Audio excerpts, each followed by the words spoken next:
大家好，我是潇洒的人类。最近我朋友小九入手了一只假丁式鹦鹉，这个鹦鹉非常冷门，至少在国内很少有人养，也是我第一次见到半毛的假丁。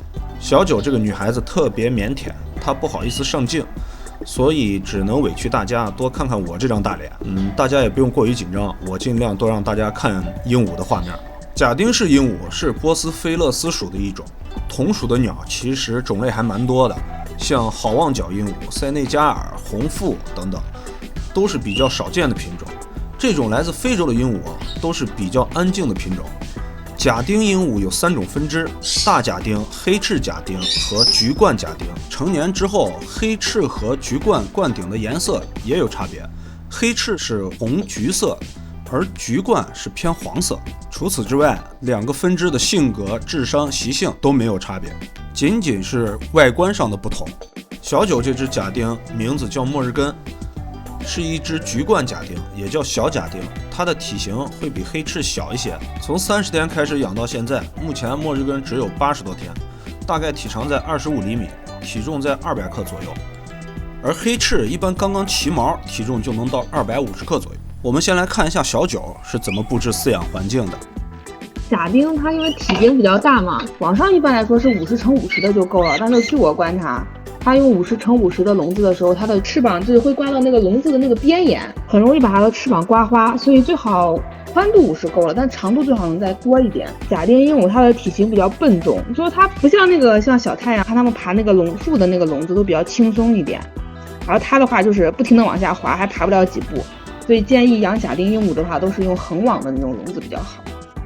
其实心疼是一方面，另一方面是怕它长大之后会有压迫感，尤其是饲养这种中大型智商相对高的鹦鹉时，可能会造成心理障碍。如果您是第一次饲养假丁的话，请注意鸟笼的空间大小，它本身比较干净，没有灰鹦鹉那么多鱼粉羽屑，所以鸟笼摆放的位置也没有那么苛刻，我们尽量的给它更大的生活空间。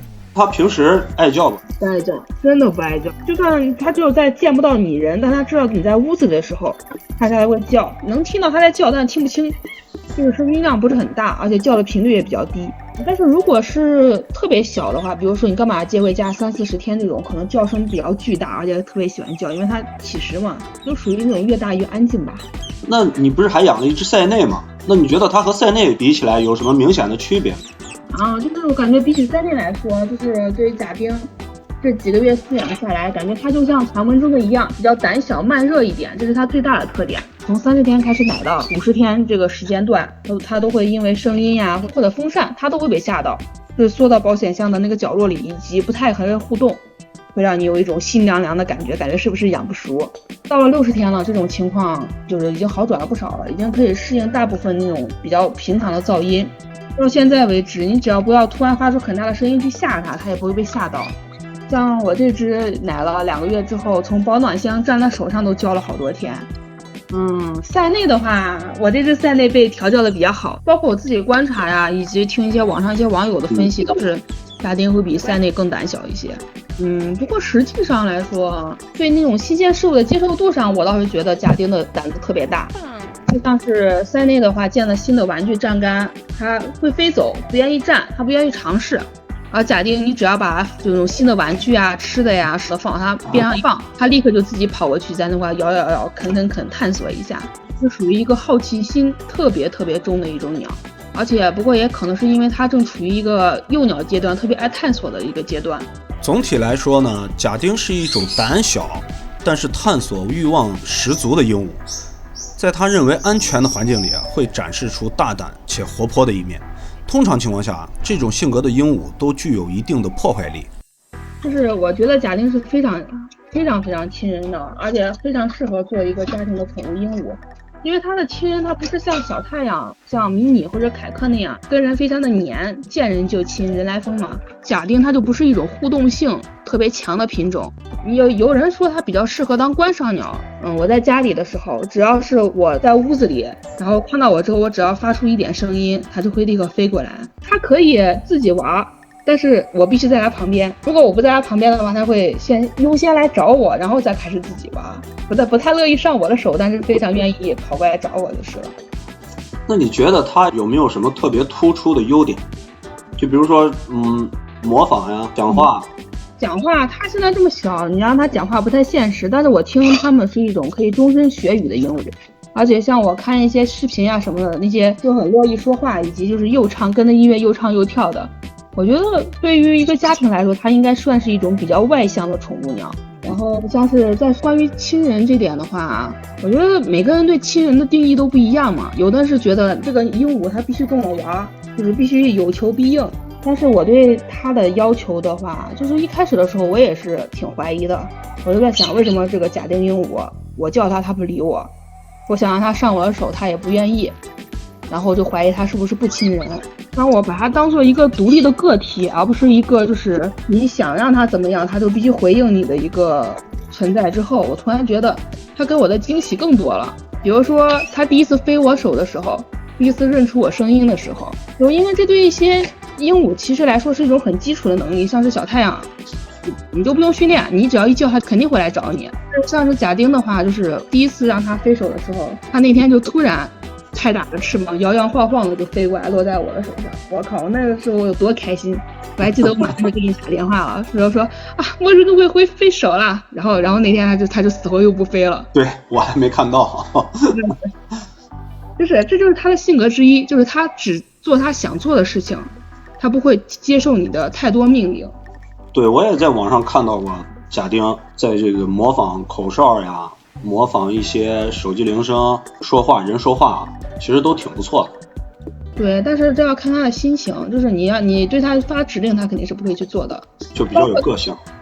但是他的技能还是蛮好训练的。这个技能训练的前提在于他在觉得你在跟他玩，而不是在强迫他做什么东西。如果你去强迫他的话，他肯定不干。但是你跟他玩，比如说拿他最喜欢吃的来诱惑他的话，那你让他做啥都行。他死活不躺手，我只要拿一个他最喜欢吃的东西，在他躺手的时候喂给他，那他就根本就不想起来，就有多少吃多少。那就是咱俩说了这么多，全都是他的优点，他有哪些缺点是比较突出的？有呀，就是互动性没有那么强。这个其实我觉得它不算是一个特别明显的缺点。我指的这个缺点就是比较明显，就是比如说像吸蜜、喷粪。没有，我觉得那些鹦鹉的缺点在它身上都不存在。首先它不吵，这点就很完美。其次是它拉屎，它在幼鸟阶段拉的屎特别多，简直是这种让人崩溃的程度。但是它现在逐渐开始断奶之后，它的那个排便量就已经趋于正常了，就是唯一的问题就是它的排便的频率比较高。如果你愿意花时间去训练它定点的话，我觉得没啥问题。像我比较懒，它随便拉，就是拉在我身上，我就是随手一擦就完事了。也就是说，没有什么特别突出、特别明显的缺点，是吧？对，声音也不大，也不是很爱叫。对，我觉得假丁鹦鹉最大的优点就是它没有什么特别大的缺点。这说得好。对，三类的说话能力没有假丁强，因为假丁它优点就是说话吐字清晰嘛，6个月到1岁之间可以教它学说话。哎，我发现喜欢这个鸟的大部分都是女孩啊。那你男人没啥耐心啊，你去问10个男人，他们9个会告诉你，哎呀，假丁鹦鹉不好玩，没意思，呆的跟啥似的。大部分都是女孩，像我那个假丁群里，在那群里面都是女的。对，可能就有点太蔫了，这种鸟的性格。像个小老头一样嘛。假丁的冷门啊，不是没有道理的。除了安静的优点之外，无论是粘人还是学习指令，或者是说话能力，似乎都没有任何明显的优势。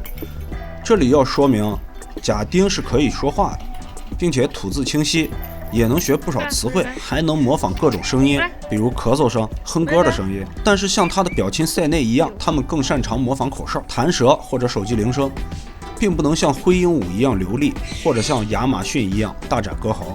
有理由相信啊，这是整个波斯菲勒斯属的一个特性。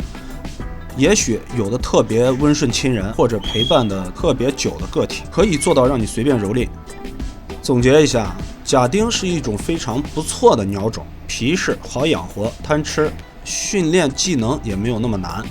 如果你是住在居民楼或者公寓，养不了太吵的，又不想养像太平洋之类的小鸟，假丁是最好的选择。总体来说，假丁比大部分鸟类都安静太多。我也会持续关注末日根的成长变化。想要入手假丁的朋友，你们的眼光是真不错。假如有合适的鸟，不要错过，赶紧下手吧。好了，今天就到这儿吧，我们改天见，拜拜。